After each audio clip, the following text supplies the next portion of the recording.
এই দেখুন কত কলা আজকে বাজার থেকে নিয়ে আসছি। এবার কড়াটা বসিয়ে দিচ্ছি, একটু ঢাকা দিয়ে দেই, তাড়াতাড়ি সিদ্ধ হয়ে যাবে। চাল মগজটা আর পোস্তটা একসঙ্গে বেটে নিচ্ছি। ঢাকনাটা খুলে নিচ্ছি।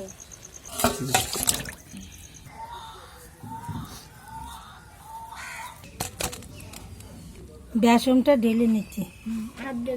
পরিমাণ মতো নুনটা দিয়ে দিচ্ছি, একটুখানি চিনি দিয়ে দিচ্ছি, 1 চামচ হলুদ দিয়ে দিচ্ছি। কত বড় বড় করে দিচ্ছি। এই কালো জিরাটা দিয়ে দিচ্ছি, তেলটা দিয়ে দিলাম।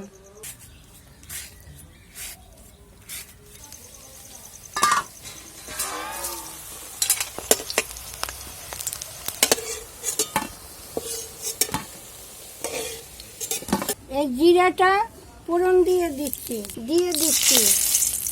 এলাচ আর লবঙ্গ দিয়ে দিচ্ছি ফোড়ন। এইবার টমেটোটা, এইবার এই আদাটা দিয়ে দিচ্ছি, জিরা ধনেটা দিয়ে দিচ্ছি,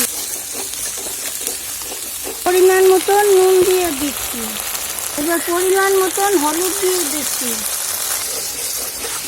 পরিমাণ মতন লঙ্কার গুঁড়ি দিয়ে দিচ্ছি, অল্প একটু চিনি দিয়ে দিচ্ছি, পোস্ত আর চাল মগজটা দিয়ে দিচ্ছি।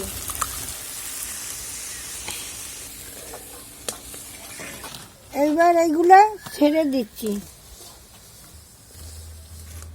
গরম মশলাটা দিয়ে দিচ্ছি, 1 চামচ ঘি দিয়ে দিচ্ছি।